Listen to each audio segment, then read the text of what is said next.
warahmatullahi wabarakatuh. Sahabat sehat, jumpa kembali dengan Bincang Sehat kita. Khusus hari ini kita di Rumah Sakit Khusus Bedah Halimun kedatangan narasumber istimewa, Dr. Weni Wedatul Hasanah, spesialis kedokteran fisik dan rehabilitasi. Dulu disebut sebagai spesialis rehab medik, sekarang sudah menjadi kedokteran fisik dan rehabilitasi. Dokter, assalamualaikum. Waalaikumsalam, Pak. Sehat, Dok? Alhamdulillah. Sebelum kita ngobrolin soal ruang lingkup rehab medik, kegiatan dokter sehari-hari apa sih, Dok? Kalau boleh tahu, Ya, tentunya saya praktek di Rumah Sakit Khusus Bedah Halimun dan di tempat lain juga ada beberapa tempat praktik. Selebihnya saya seorang ibu rumah tangga biasa sih, Pak. Ibu rumah tangga.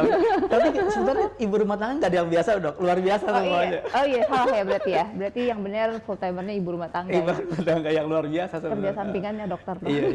Sampingannya dokter.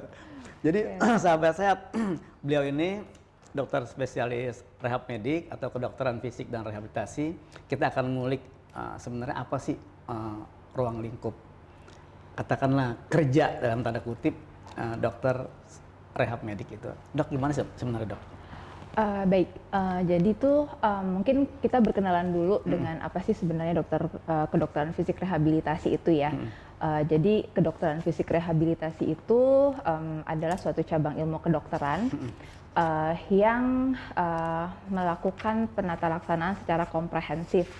Jadi kita mulai dari melakukan assessment, kemudian kita menegakkan diagnosis, kita sebut ada diagnosis medis, ada diagnosis fungsi, dan kemudian tentunya kita melakukan tata laksana. Dan tata laksananya itu juga sifatnya kolaboratif, melibatkan tim.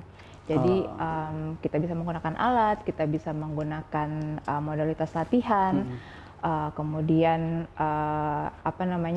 modifikasi activity daily living.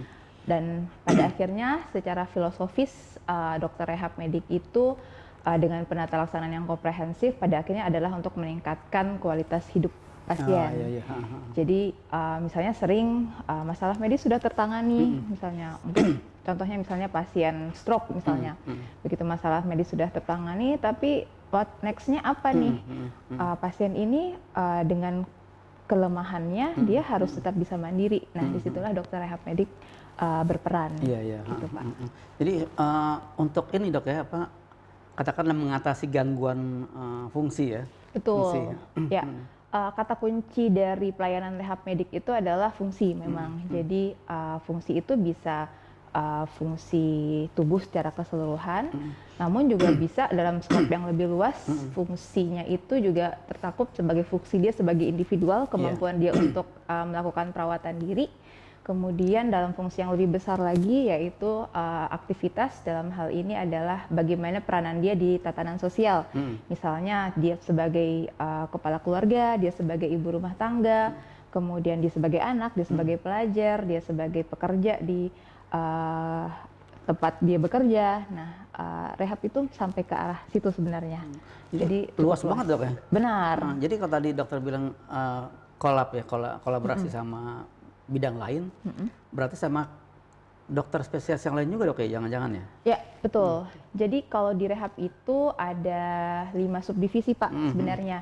5 subdivisi ya? Kita ada divisi muskuloskeletal, neuromuskular, kemudian kardiorespirasi, kemudian pediatri dan geriatri. Oh, ada geriatri juga. Betul. Ya, Nah, kelima ini sih sebenarnya itu sudah tercakup tuh semua populasi pasien yang ada di penyakit dalam, di neurologi, bahkan di THT, di pediatri, geriatri. Jadi kita lengkap berkolaborasi semuanya. Kalau nggak salah kan bisa sampai menangani anak-anak autis juga ya, Dok, ya, kalau nggak salah ya, rehab medis itu ya. Nah, itu di bidang pediatri sebenarnya. Kita dokter umum secara keseluruhan, in general kita dididik juga untuk menangani masalah pediatri, Pak.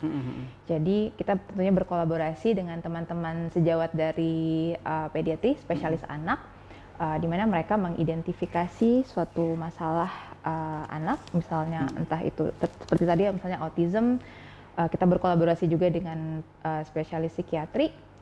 Anak itu mendapatkan terapi obat. Nah, kembali ke kaminya kita berkolaborasi untuk meningkatkan kualitas hidup anak autis.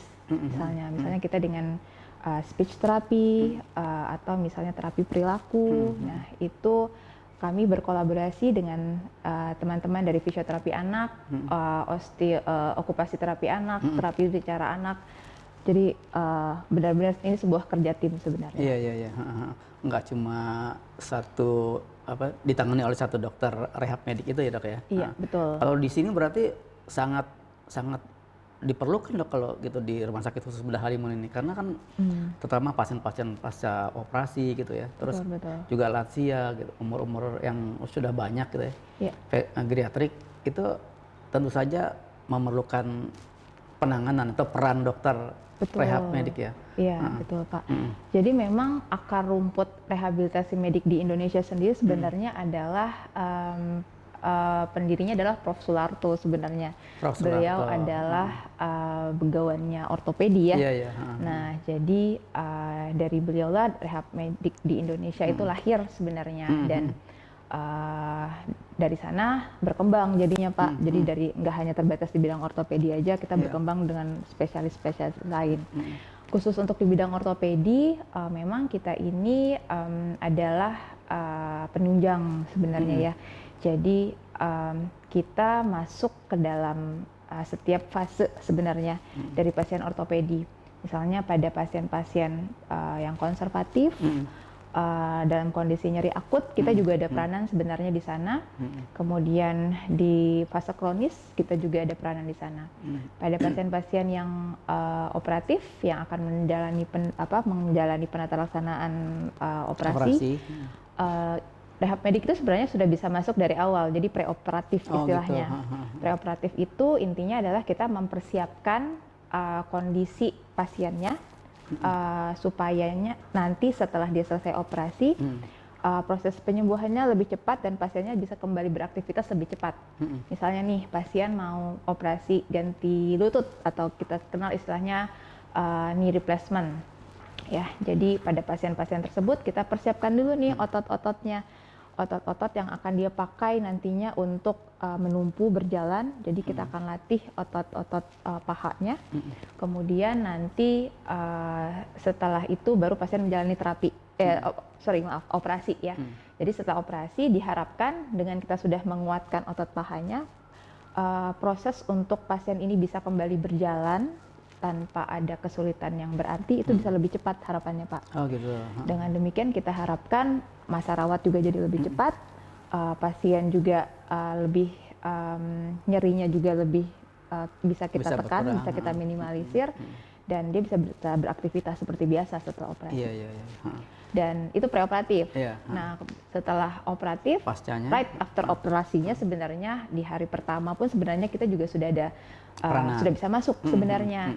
Di hari pertama itu kita punya target. Jadi untuk beberapa tindakan itu kita punya target-target yang sudah kita susun sedemikian rupa supaya intinya ketika pasien ini keluar dari rumah sakit, dia sudah bebas, nyerinya sudah minimal, kemudian dia sudah bisa mencapai gerakan tertentu yang kita inginkan, dan pada beberapa kasus ya memang dia bisa langsung bisa berjalan. Nah, itu fase akut setelah operasi. Nah, kemudian pasiennya kembali ke rumah, setelah itu ada fase berikutnya lagi. Ada treatment lagi. Ada treatment lanjutannya lagi, itu sampai nanti akhirnya terapi latihan yang kita berikan itu akan kita tingkatkan intensitasnya sehingga pada akhirnya nih pasien bisa kembali seperti sedia kala, berjalan seperti biasa atau sesuai dengan potensinya. Kemudian kalau ini masalahnya adalah kasus pada atlet misalnya, kita sampai pada tahap dia return to sport. Oh, kembali kayak bisa gitu. berolahraga ya dok. Betul. Pemirsa sahabat sehat, ini pembicaraan semakin menarik nih. Kita akan terus mengulik Dr. Weni, mudah-mudahan beliau bisa terus menularkan ilmu dan pengetahuan kepada kita. Dok, kan spesialis ini kan kayaknya relatif baru ya, banyak orang yang kurang begitu mengenal. Saya sendiri juga baru kenal sama, atau baru dengar lah gitu ya, kira-kira ada dokter spesialis kedokteran fisik dan rehabilitasi. Kapan sih kita nih orang awam ketemu sama dokter spesialis ini gitu?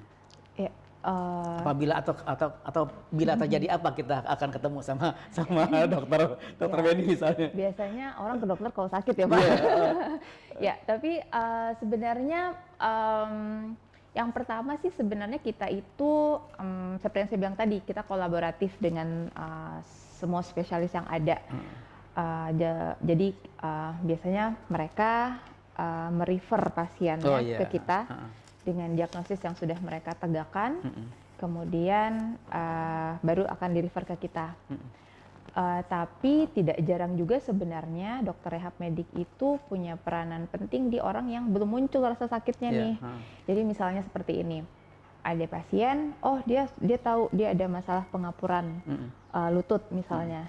Nah sebenarnya jangan tunggu sampai dia sakit betul baru datang ke kami. Sebenarnya dari awal dia udah bisa ke kami sebenarnya. Jadi kita bisa memberikan exercise yang pas untuk dia supaya bagaimana caranya pengapuran lututnya itu tidak progresif cepat. Jadi pengapuran itu kan nggak akan sembuh ya Pak ya. Yang bisa kita lakukan adalah memperlambat supaya dia jangan bertambah parah gitu. Nah jadi sebenarnya tidak perlu menunggu sakit, itu sudah harus bertemu dengan dokter rehab untuk bisa kita latih, kita persiapkan untuk menghindari gejala yang lebih berat di kemudian hari gitu.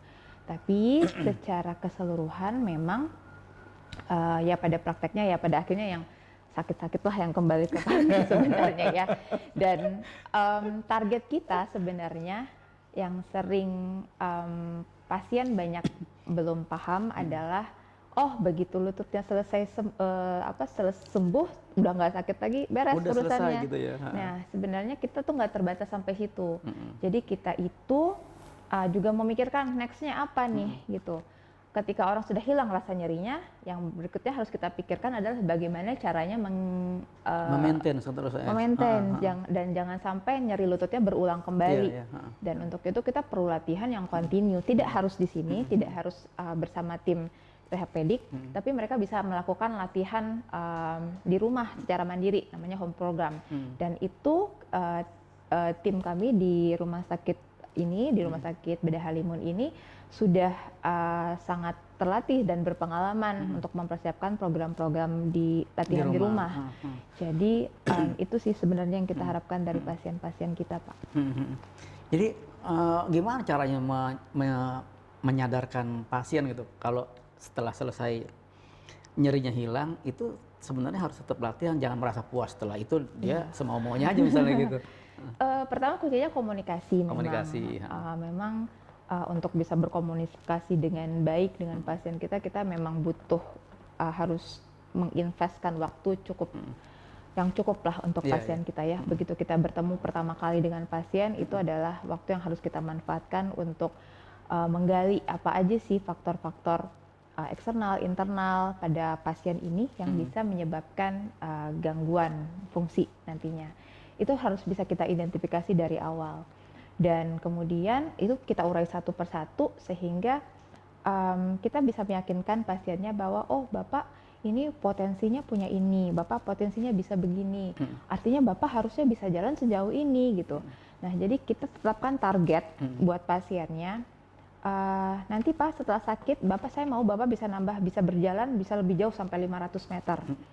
Nah pasien biasanya kalau kita sudah tetapkan target dan ketika dia berhasil mencapai goal itu, mereka jadi akan bersemangat. Saya bisa jalan 500 meter sekarang. Tadinya saya cuma bisa jalan 100 meter. Dia akan merasakan manfaatnya. Ternyata memang benar ya, latihan itu ada manfaatnya. Nah dari situlah kita setting goal. Jadi kita sepakati nih goalnya sama pasiennya dulu. Jadi berdua tuh dok ya, artinya harus melibatkan pasien, bukan kita sendiri yang tetapkan ya. Nggak bisa, kadang dokternya maunya 1000, pasiennya cuma mau 500. Iya betul. Dokternya mau 1000, pasiennya dok saya jalan kemana 1000 meter. Sehari-hari saya cuma jalan-jalan di sekitar komplek, ya paling cuma komplek saya cuma kecil banget dok gitu, misalnya kayak gitu. Jadi kita set goal yang kita sepakati bersama tentunya, tapi assessment dari dokter rehabnya adalah oh nih pasien memang punya potensi untuk mencapai itu. Jadi tinggal kita bicarain, Bapak punya potensi loh sebenarnya bisa jalan sampai 500 meter gitu. Kemudian setelah kita tetapkan goal bersama, biasanya kami berikan latihan dulu beberapa kali sesi latihan sampai pasiennya merasa sudah cukup familiar dengan latihannya. Nanti dia akan melakukan latihannya di rumah, kemudian setelah itu biasanya kami pantau juga, idealnya biasanya kita pantau dengan semacam logbook seperti itu, jadi kita tahu kepatuhannya dalam melakukan latihan. Nah, setelah itu kita akan melakukan evaluasi nih. Biasanya kami melakukan evaluasi sebulan dulu. Oke, sebulan bapaknya nyampe, kita kembali, kita bilang, "Bapak gimana? Udah tercapai belum target kita?" "Oh, udah nyampe, Dok. Saya gara-gara dokter." Biasanya tuh mereka bilang kalau karena dokter bilang saya harus bisa sampai 500, saya jadi bersemangat nih, gitu. Jadi pada akhirnya sih sebenarnya komunikasi sih, Pak. Jadi pasien itu harus tahu kita kasih terapi ini buat apa. Kita kasih goal yang terukur. Jadi mereka tahu nih, kenapa sih saya harus latihan gerak-gerak kaki tiap hari gitu. Karena kalau cuma disuruh gitu aja tanpa tahu manfaatnya, biasanya enggak. Ada nggak dok misalnya ini ngomong ini aja nih, ngomong iseng doang.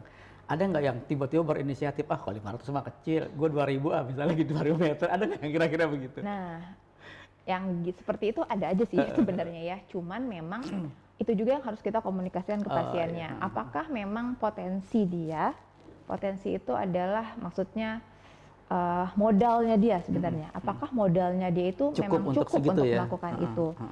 Kita akan bilang, oke Bapak, pertama kali untuk saat ini saya cuma ingin Bapak bisa jalan sampai 300 meter. Potensi Bapak ada untuk itu dan kebutuhan harian Bapak juga memang nggak perlu jalan jauh-jauh misalnya. Oke, kalau Bapak mau lebih, itu boleh, tapi tidak boleh memaksakan diri. Saya pokoknya sampai 300 aja sudah cukup. Nah, kemudian nanti pertemuan berikutnya kita set lagi goal baru setelah dia sampai 300. Oke Pak, sekarang Bapak mau nambah berapa jauh lagi gitu. Oh Dok, saya mau naik haji misalnya. Saya mau naik haji 3 bulan lagi. Oke, berarti kita siapin lagi program yang lebih intensif buat dia, persiapan untuk bisa berjalan jauh lagi gitu. Untuk tawafnya, untuk sa'inya. Betul. Atau di sisi lain, ketika kita menilai dia tidak ada potensi untuk itu, kita harus bijak dan berpikir rasional. Jangan sampai dia memaksakan diri untuk bisa berjalan melebihi kapasitasnya dia.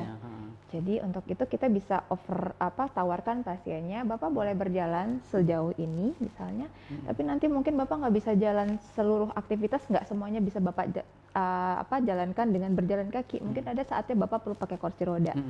Jadi hal-hal seperti itulah yang perlu kita komunikasikan. Kadang pasien itu ekspektasinya tinggi, tapi modalnya belum ada, gitu. Jadi kita harus tahu pasien ini dia punya kapasitas sejauh apa, dan kita kasih tahu pasiennya, jangan sampai dia high expectation. Jadi nanti begitu nggak klop, ya nanti pasiennya jadi drop, betul. Gitu. Jadi mini goal itulah yang kita tekankan pada pasien. Sahabat Bincang Sehat, ini menarik sekali sebenarnya. Tapi waktu kita sangat terbatas. Dr. Weni, terima kasih banyak sudah menjelaskan begitu luas ya ruang lingkup rehab medik. Mudah-mudahan kita bisa ngobrol lagi di lain kesempatan tentang kedokteran fisik dan rehabilitasi. Sekali lagi terima kasih teman-teman sahabat sehat. Sampai ketemu di lain kesempatan insya Allah. Assalamualaikum warahmatullahi wabarakatuh.